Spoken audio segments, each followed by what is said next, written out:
Here with me now, Democratic strategist Liz Smith, former Hillary Clinton spokesperson Mo Elleithee, and Mo is also the executive director of the Institute of Politics and Public Service at Georgetown University, and finally CBSN political contributor, Democratic strategist, and former communications director for Tim Kaine, Lynda Tran. Welcome all. So, Mo, tonight, this is a layup question. Tonight is, Hillary Clinton's had a career spanning decades. This is the night.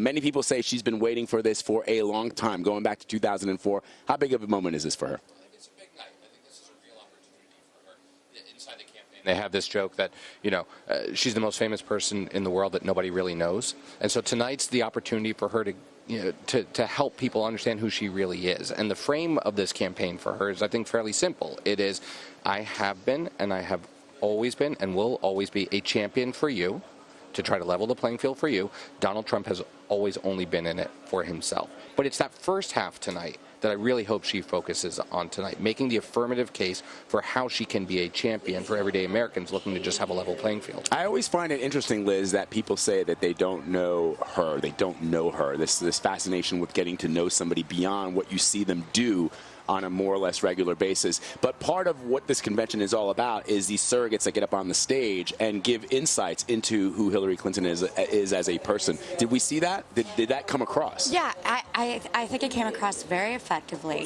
They had, over the last few nights, people who've known her over the course of many decades, telling all different aspects of her personal biography. And the thing is, look, we all know her as the First Lady. We all know about her as Senator. We all know about her as Secretary of State, but we need to learn more about her as a human being, and I think they did effectively convey that over the last few days. Lynda, President Obama said last night that Hillary Clinton is the most qualified person ever to be president, but qualifications really aren't her issue because 67% of Americans don't trust her. That's according to a CBS News poll, and 55% of Americans view her unfavorably. So how does she change that? I think tonight she's got to do two things, really. One is let down her guard, which she's done in glimpses throughout the campaign Probably season. Like 2 times in the last 30 years.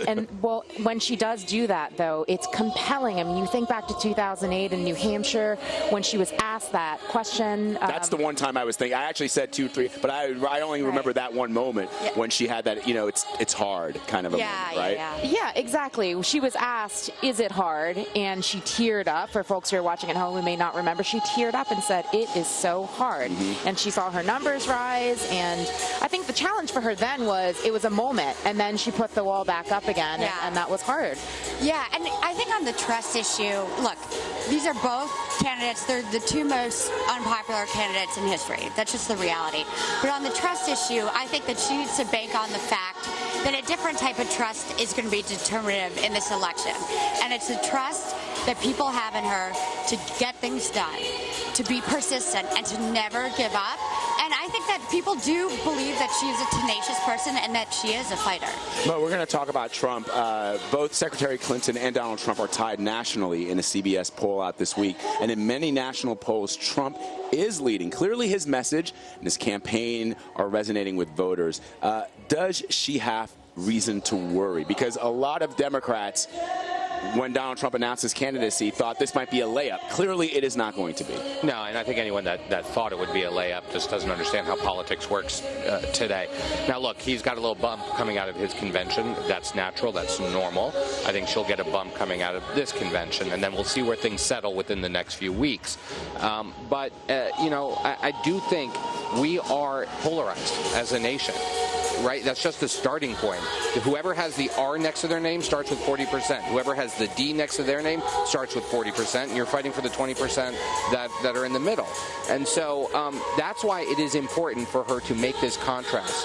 To not only, Democrats cannot just sit here and try to make this election a referendum on Donald Trump. We have to make this about the contrast, the 2 competing visions, and we have to make sure people begin to understand who she is and what her motivation is. Except what I saw last week, Lynda, is you're saying that the Democrats should not make this about Donald Trump. What I saw last week in Cleveland was everybody who got up on that stage at the RNC was making it about her. I think that was a huge mistake, ultimately. Yeah, he got a little bump coming out of this, but they missed a huge opportunity to use their convention to begin to expand beyond just their base. They spent their entire convention trying to coalesce across their base, trying to convince Republicans to come on board by focusing on the one unifying factor Republicans have, which is dislike for Hillary Clinton. They didn't make a compelling case for Donald Trump.